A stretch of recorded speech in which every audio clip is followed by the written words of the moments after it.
Michelle's Inspiration Hour podcast, and my goal is to help that hopefully that you will have hope and most of all inspiration by watching the podcast.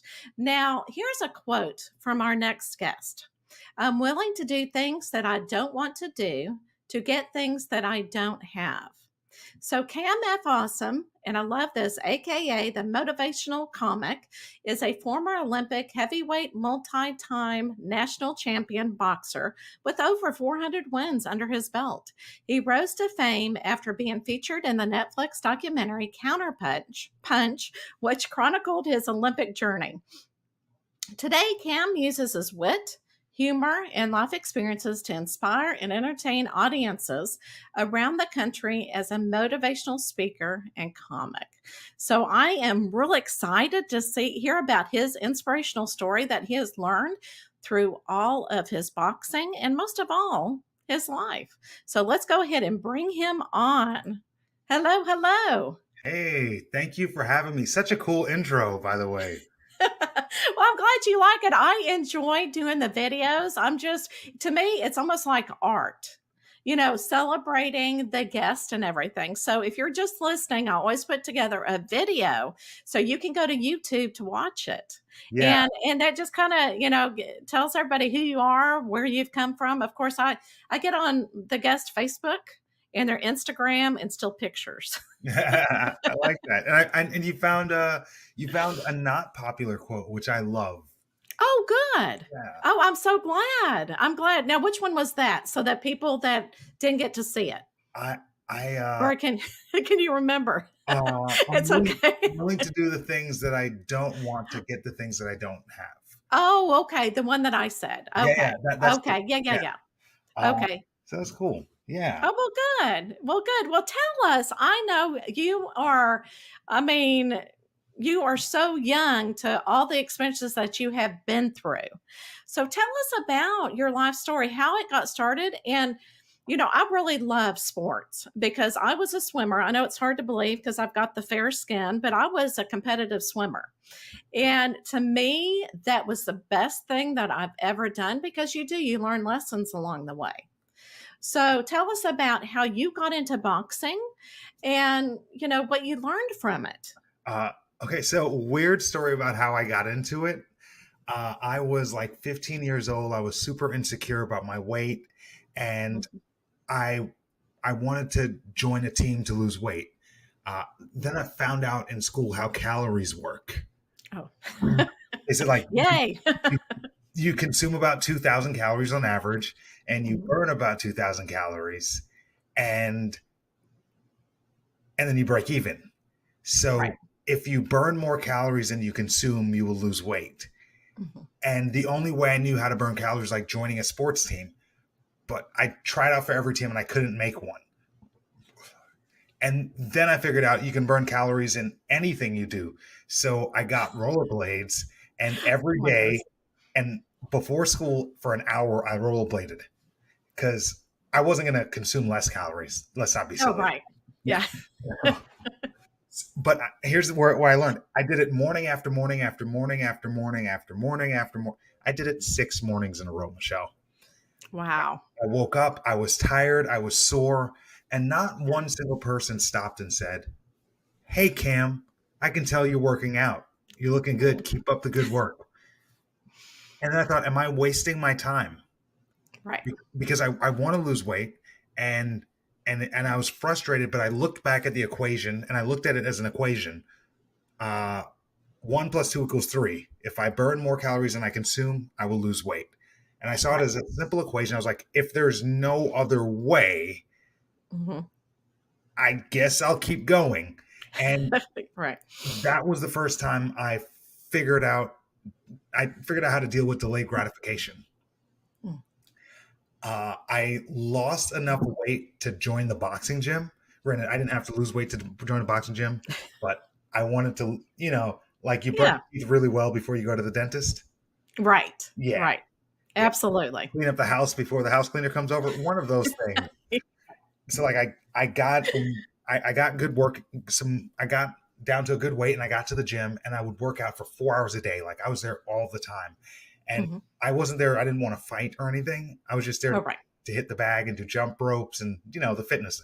I wanted to look like a boxer so I can get a date to Wow. prom.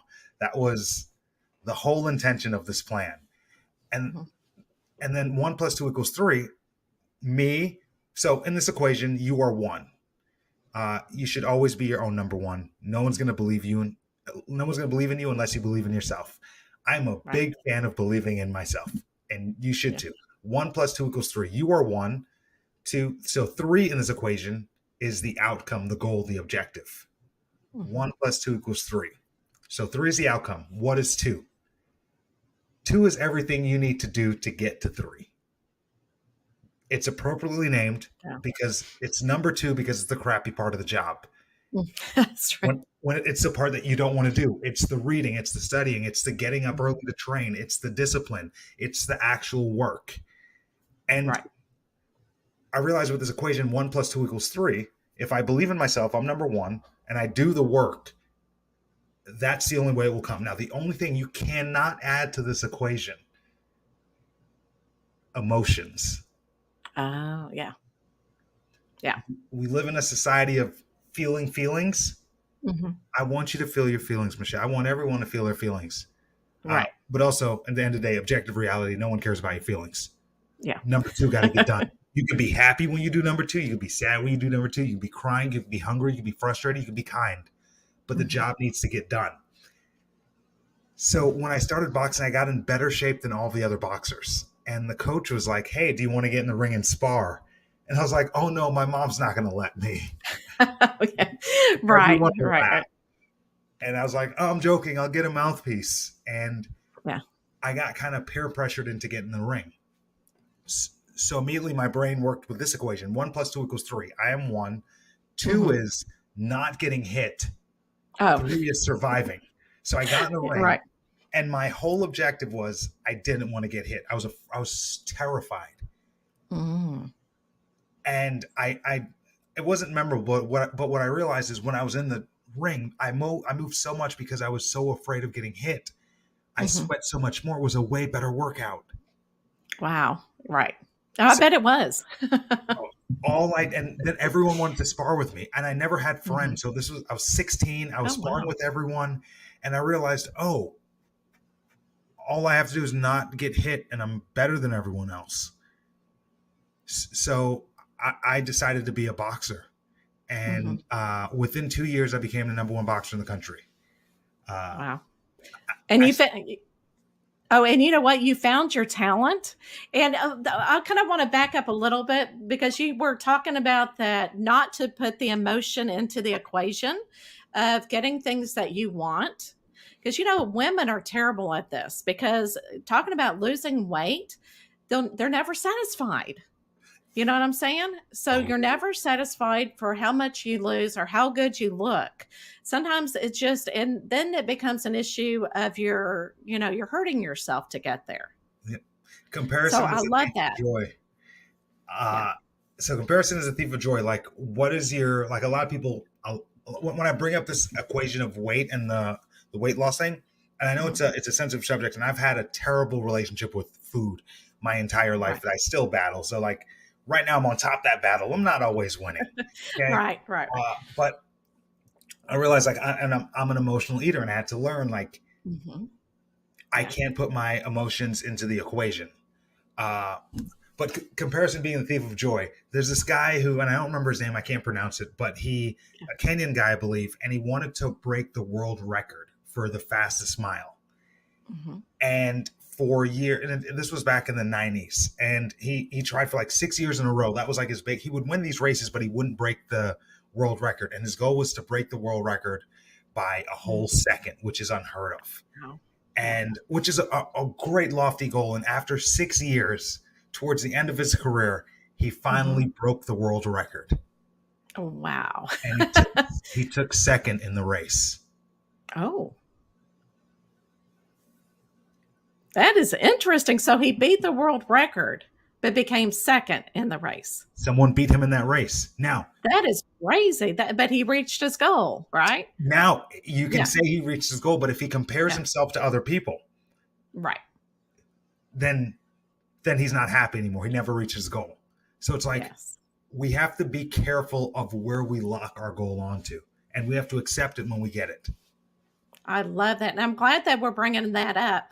And I know that during your boxing career, especially when you started going to the Olympics, that you were quote unquote, disqualified, Yeah. from moving on. And I still remember, and I don't mean to compare you're totally, you're on a different level, but I remember in my swimming career, I was disqualified because I did not, because it was a breaststroke race and I almost hit my record. I mean, I would have gotten like in the top 3, but when you hit the side, a turn, when you go the opposite direction, my hands were not even. You have to have even hands, and they were like a second apart. Oh. And I had a very difficult time getting over that, but you know what? It made me stronger as well. I never reached the time again, but there was a reason for it. So what did you learn through your mistake? So well, when I first started boxing, like Mm-hmm. my goal wasn't to be a boxer. My goal was just to, like, Right. I thought if I went to the Olympics, I'd get on TV, and I just wanted to be on a TV show. That was Right. the goal. 2008, I qualified for the Olympic trials, but I lost. And Mm-hmm. I kept boxing. I won nationals in 2008, 2009, 2010, 11, 2012. I won the Olympic trials, but I left the country, forgot to Oh, okay. inform the drug testing agency, and they showed up Oh, to okay. my home in Kansas City to give me a random drug test, and I wasn't there. Mm, Missed drug test is a positive drug test. I was suspended for a positive drug test. Even wow. though I tested negative that same week in Azerbaijan in the tournament I Hmm. was there to fight in. Right. This wasn't an actual real offense, but this was a few months after Lance Armstrong went on Oprah, and they made an example out of a few athletes. Yes. Uh, Yes. so, but rightfully so, there's nothing in my system, but I didn't send an email saying I could have sent an email, but I ended Hmm. up getting kicked off the Olympic team and I couldn't box for a year. Uh, Right. so I felt Right. like my whole world was taken, the rug was pulled on from under me. Uh, I, I went from being this super insecure kid, and then my senior year in Hmm. high school, I had to walk 6 miles every day to the boxing gym, uh, Wow. without music, and I would make up these stories in my head. And it was Hmm. a 3 hour walk every day. So for 15 hours a week, I was just making up stories in my head. And I was Hmm. kicking ass in these stories, Michelle. Like, I was beating up all of these boxers. I had all the money, all the women, I had fame. None of this was true. Uh, Hmm.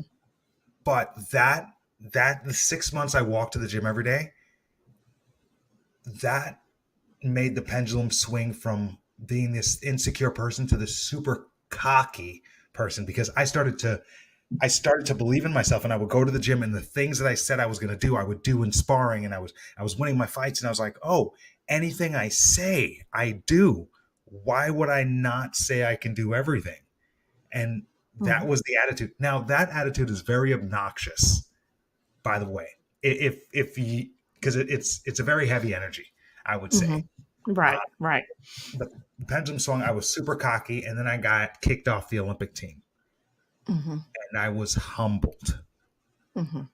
I went from being that cocky guy to being humbled, and I gained a lot of weight that my year off. I was losing my battle with food.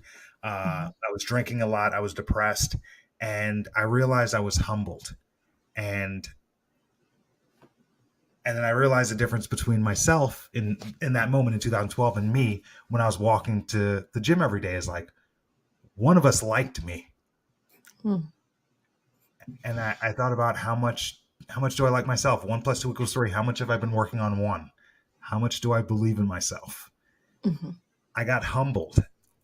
Uh, Michelle, this is a more spiritual podcast, right? Yes. I Yes. believe words are one of the most powerful things in the world. Now, the word humble. If you have your Hmm. phone on you, I do okay, actually. could you look up the definition of humble? Michelle, do you have any children? I have 3. Yes. 3. Okay. As a middle child, I will ask this question with no. Do you happen to remember your middle child's name? Yes. Yeah, we tend to Aaron. keep forgetting. Aaron. Yes, Okay. Aaron. How old is Aaron? He is, oh my gosh. Okay. Now that 32. Okay. All right. Okay. I'm 34. So Oh, okay. when you read this definition, I want you to think of Aaron. Okay. Oh, What's wait, the first humble. definition of That's humble? okay. Hold on. Because this is what Okay. I came across in 2012, and it changed. I guess you want me to do the first definition? Yeah. Read me the first definition. Okay. Having or showing a modest or low estimate of one's own importance. Now, would you wish this upon Aaron? No, because I want him to think he's awesome. Of course. Okay. Maybe that's a fluke. Give me definition number 2. Okay. Of low social, administrative, or political rank. Does that sound positive? No. Well, the other one doesn't either. I want him to, feel good about it. Yeah. So either one of those, no. So if you ever wonder why the word humility and humiliate sounds so similar, it's of the same Latin root word, lowly. Oh, okay. So when I said I was humbled by life, I was brought down. Yeah. Now, have you ever had great news and something was going good, and then you ran into a friend who wasn't doing that well? And you're Oh, like, yes. well, Yeah. you Of don't want to course. share that news. So what do? Yeah. You're here, right? What Yeah. do? You lower yourself down. You do. You Yes. humble yourself. Now, if you Right. live in a society where we are always aiming for the lowest common denominator to be on that level, do you think that's a great society to be in? No. Yeah. But here's the thing. Because it's low, Yeah. So when people say, "Oh, you changed," I legally changed my last name to Awesome in 2012 when I Mhm. had this revelation. 1 + 2 = 3. It is free Wow. to think highly of yourself. Now, when I say don't be humble, I'm not saying be arrogant. The opposite of humble Right. isn't arrogant. It's confidence. Because confidence Right. means with faith, you know what's going to happen. Right. Now, I think highly of myself. I'm sorry. I think highly of myself without thinking Mhm. lowly of anyone else. Oh, yeah. And I think, yes, I think that should be. I think I'm up here. If you Yeah. think you're down here, I'm not going to lower myself to you. I Right. want to raise you up to where I am. Agreed. Yeah, that I like that. Yeah. Yeah, because you once you kind of go down to where their energy is, then they're not going to be able to come up, and you need to bring them up. Oh, But and it's comfortable down there. yes, it is. And I like, whenever you're talking about humble, about changing your name and everything, and we're going to talk about that, it's like showing a modest or low estimate of one's importance. But a lot of people, you don't really realize the definition of that. And you actually lived it. So can I ask you what your name was before you changed it? Yeah, it was Lenroy Cameron Thompson. Okay. Yeah. Awesome. Not a fool. So do you feel like because you changed your name, did you feel like you became a different person? You know what I'm saying? Unexpectedly, here's what I didn't realize was going to happen when I changed my name. Because a lot of other cultures, so Michelle, when you were 16, your uncle, your aunt, whatever, they treated you like a 16-year-old. Mm-hmm. How did they know to stop treating Michelle like that when she was 24? I don't know if I've ever stopped, but no, I know what you mean. Like in the Mexican culture, they have a quinceañera where a 15-year-old celebrates womanhood. Yes. That means like, stop, don't push her in the pool. Like she's a woman now, like that type of thing, right? Right. We don't have that in our society here in America. Yeah. So what I realized when I changed my name, it allowed me to change my beliefs, to change for what I stand for, to realign my values, to reset boundaries. And I had to reintroduce myself to everyone, and they got to know this new me.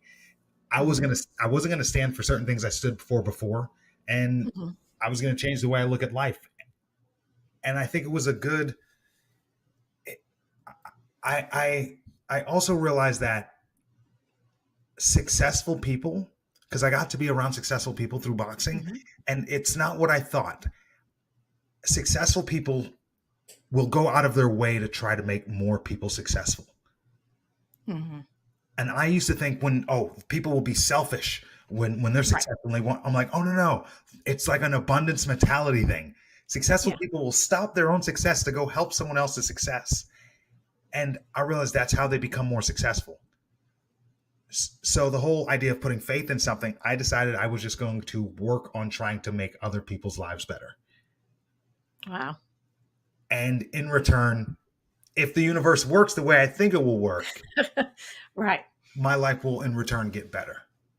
Well, and I think too, and in the spiritual world, we talk about, whatever you put into the universe, like what you're talking, and also the positive thinking, because if the negative thoughts just brings everybody and yourself down, with the energy.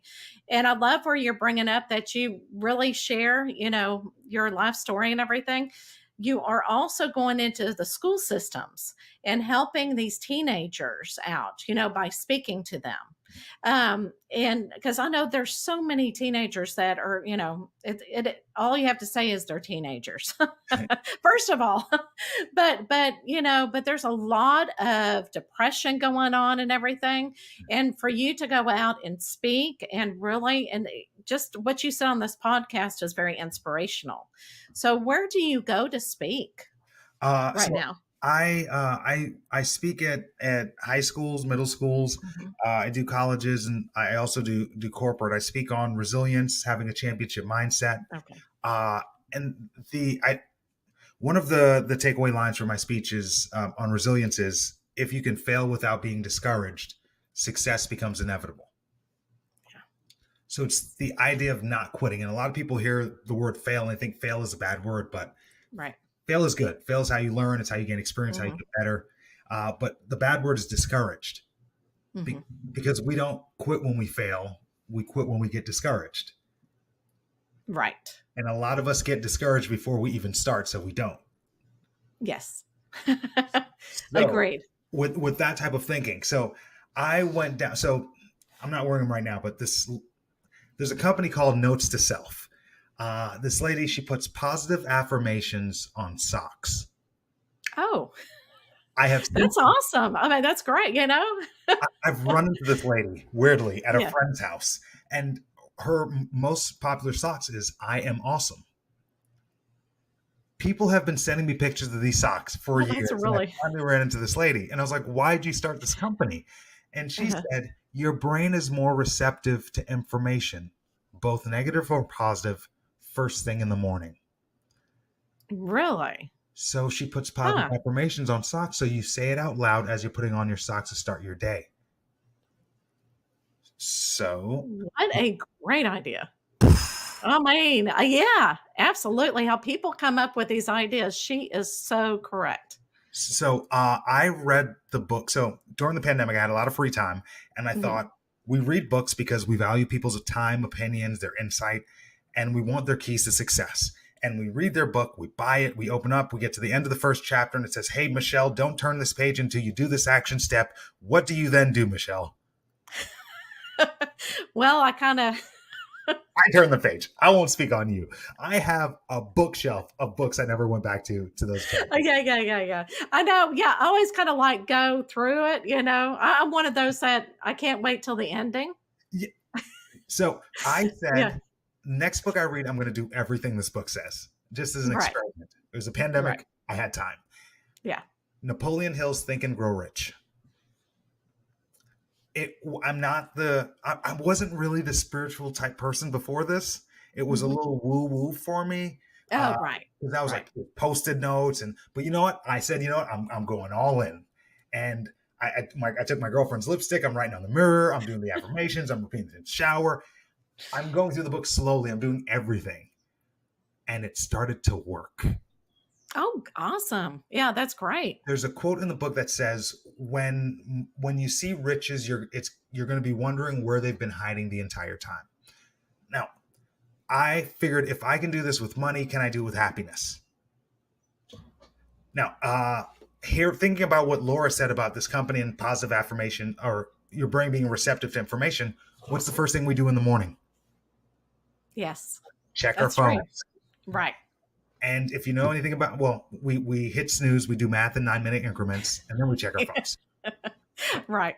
Absolutely. If you know about the news, if it bleeds, it leads. The timeline is the Mhm. worst gets shown first, Mhm. right? So Right. first thing we do, we wake up, check social media, and you just see death, murder, famine, human Mhm. trafficking. It's just, everything is there. and it's Right. overwhelming. And I said, you know what? Before I do that every morning, before I look at my phone, I'm going to write a list of 10 things I'm grateful for. Oh, yeah. I'm going to try this for 30 days. Mm-hmm. I'm grateful for my house. I'm grateful for my car. I'm grateful for my washer. I'm grateful for my dryer. Those are two different things. You can be grateful for everything. Mm-hmm. Here's a catch. I never repeat anything on the list for 30 days. Oh, wow. I have not. I'm all in. I'm all in. So day, like 2 weeks in, I'm doing it. I'm looking for things to be grateful for. It's not that hard. It's starting to take me 10, 15 minutes to come up with 10 things. Mm-hmm. But I really want to look at my phone. So what I started to do is I started to look for things to be grateful for throughout my day, store it in my memory, call it delayed gratification. So I can write my list faster in the morning. I can look at my phone. Oh, I love it. Now, I went down a TikTok rabbit hole. I know this is going to make sense. It'll all come together. I went Yeah. TikTok rabbit hole, and I found out about your RAS, your reticular activating system. Michelle, are you familiar? It is a not. No, go ahead. I'm not. Okay. I'm kind of trying to figure it. But go ahead. So your brain takes in billions of bits of information every moment. Mm-hmm. Not every second, every moment. Moment. Lots of moments, a lot of seconds, a lot of information. So things you can see in your peripheral, your brain can see it, but your unconscious mind doesn't give that information to your conscious mind. Ah, okay. It's passed through your filter. Your filter is your RAS. If you've ever heard what you seek is what you will find, Mm-hmm.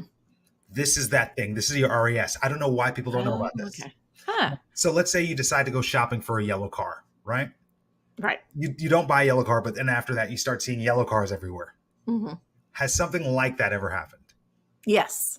No. Absolutely. Do you think that someone just showed up and painted all the cars yellow the day before? No. The thing is, Michelle, your brain takes in so many cars so often that it wouldn't be efficient for your brain to give it to all to your conscious mind. So the second you said, hey, I'm looking for a yellow car, your brain's like, oh, yellow car, yellow car, yellow car, yellow car, yellow car. Do you find it funny that your car happens to be the most popular car you see on the road? Oh, absolutely. Absolutely. Yeah, and I think the situation. My oldest daughter, is pregnant now, and I'm seeing all these pregnant women. Yeah, it's so basically your brain. There's so much information out there. Your brain only picks and chooses and creates whatever reality that you want. Right. What you seek is what you will find. So when I started to wake up and look for things to be grateful for, just like that yellow car, Michelle, my car is like, ooh, something to be grateful for. Gratitude, gratitude, gratitude. In the first few months, I would cry. I swear to you, I would cry. And like, I'd be flushed with joy or like feel overwhelmed. And that's the feeling of joy. And it's free. I love free stuff. It is free. Now, I started this July 26th of 2021. Oh, wow. Yeah. I haven't repeated a thing on that list. I did this morning. I'm a bunch of journals in, but it has changed the way my brain thinks. And when I say I come up with 10 things, people say, that's a lot. And I bet you it'll be so easy for them to come up with 10 things that aren't going right in their life. Right. Yeah, I'm in. I'm going to do it. If my husband asks me when I'm down, I'm going, Cam told me to do this. And so here's something I want parents to do as well. Do this and do it with your children. And whatever age they are, let them do that amount of stuff on the journal. So if they're 4, let them start with 4 things or whatever. And every birthday, they get to add one more thing every morning. If you normalize this behavior from an early age, you no longer have to retrain them to be grateful when they're older. When they go to their first slumber party at the age of 12 or 13 and they wake up and they notice all their friends don't do a gratitude journal in the morning, they're going to think their friends are so weird. Oh, they're going, why aren't you grateful? But then again, they're planting the seeds. You know what I'm saying? If they get into the habit of doing it and their friends see it, then they'll do it as well. So just like what you're talking about you're planting the seed and I'm going, I want to do that. Gratitude contagious. Yes. So that is awesome. Thank you for sharing that with us. Yeah. Is there anything that we did not talk about that you want to make sure that we talk about? Uh, yes, the whole humble thing. I do want to Yes. be respectful of everyone's beliefs because the whole idea is Right. like being humble in the eye of the Lord, and I Mhm. do want to be respectful of everyone's beliefs. Uh, Oh, absolutely. yeah, Michelle. Last time I checked, though, you weren't the Lord. So I just wanted to be clear because I'm saying don't be humble, but I'm not saying be obnoxious. But Oh, no, yeah. believe in yourself. Henry Ford said, "Whether you think you can or you think you can't, you're right." Now, I actually Mhm. don't know if Henry Ford really said that, but I love that quote. Right. Whether you think you can or you think you can't, you're right. Why would you ever think you couldn't? What would it I look love it. like if you thought you could? Yeah. I love it, I love it. No, I think it's great. Yeah, thank you so much for bringing that up. So with the humble and I mean, everything that you described is so concrete, and like a storytelling. Almost like the okay, you say motivational comic, you actually had some comedy in there as well. Yeah. So, I do stand up comedy. And that's actually what I do at schools. I do an hour comedy Oh, show. okay. I realize Oh, kids, if they're laughing, they're listening. If yeah. they're listening, they're learning. If they're I learning, I did love my job. it. And then I Yes. realized adults are just children with the ability to drive. So I also do jokes for adults. And I love that you know how to reach kids. And that is perfect because middle school you've got to have not only humor but a little bit of sarcastic humor. Do you see that there's a F as my middle name? Yes, That yes. is on my birth certificate. It's just the letter F. Oh, I love it So because you can. Yeah. when middle schoolers see it, they see that Yeah. sarcastic sense of humor and Hmm. they connect with me from just the F alone. And Oh, absolutely. once I have them and they trust me, they'll listen to what I have to say. So Oh, I love. I Yes. love the F in my name, and I also think I. it's funny. Oh, I love it. Yeah, you need to definitely keep it. You definitely need to keep it. All right, let's bring the wheel on. Oh yes. Oh yes. Yes. But I have to tell you, Cam, you're not winning $1 million. I hate to tell you. Oh, I feel like it already. Too late. Okay. All right. But it's kind of like, all right, what's going to come? What's going to happen? Oh, I know Ooh, that this is a positive, but this will be good. I'm What here is your for it. biggest pet peeve? Ooh. Uh Best way to word this. When someone has a problem and the solution is clear, Hmm. but they rather spend all of their time complaining about the problem and none of the time actually towards the solution. It just Right. ends up being a feedback loop. And then you actually know what they're going to say before they say, I'm like, oh, yeah, all those same problems you had last month. I wonder what would change that. Action. Just do it. Number two. Yeah. It's like you want to wake them up. You know what I'm saying? Say, Oh, I've told you, you've been told, and it's like, it's almost like that stubborn. You're hitting that wall to try to yeah. help them, and they just can't help themselves sometimes. Oh, Michelle, and you see like they're completely blind to it. And you're like, Hmm. how can you not see this? And then you're Right. like, oh, if everyone goes through this, what can't I see about myself? Mm, that's true. That keeps me up at night. Oh, Like, how can I improve? I can be better. oh, absolutely. Well, can't we all? Can't we all? But that just means that we're really, and to me, with each lesson that we learn, improves you. And with those failures, it's like, okay, how can I improve myself next time? Oh, That kind of thing. yeah. Well, And Cam, oh, go ahead. sorry, I just the way I look at goals, Hmm. I see goals as a lighthouse. So picture yourself as in the ocean and you're going towards the lighthouse. You don't know much about the lighthouse, you're just going in that direction. That is your goal. As you get closer to the lighthouse, you're going to start to see details on it you couldn't see from a distance. Hmm. You're going to see Right. color, you're going to see shades, maybe textures. The closer you get to that lighthouse, the more you're going to realize it doesn't look the way you imagined it was going to look. Hmm. That is your Hmm. goal. For me, when I first started boxing, my goal was the Olympics. Hmm. 2008, I tried out. I lost. 2012, I won the Olympic trials, got suspended and kicked off the Olympic team. 2016, I won the Olympic trials, but lost in international competition and didn't get to go to Rio. And then 2020, I won the Olympic trials, but then the pandemic happened and I didn't get to go. Oh, okay. If you look at my career as the Olympics, yes, I failed. But I look at the lighthouse as the Olympics. And on my journey there, I won more boxing matches than anyone else in the history of the sport. And I've cultivated friends, experiences, and relationships all around the world that I wouldn't have been able to get without boxing. So I don't think I failed in my goal, and I want people to look at goals differently. If your goal is to make it to the NBA and you don't, and you're playing basketball in Spain, guess what? You're still playing basketball. Because if you made it to the NBA, you just end up playing basketball, right? Right. So it doesn't matter if you're in Spain, in the NBA, you're in Taiwan, or you're at your local Y. As long as you're doing the thing that you love, it doesn't matter at what level you're doing it. Wow, mic drop. Well said. I don't know. For some reason, I had to say that. All right. Well, everybody.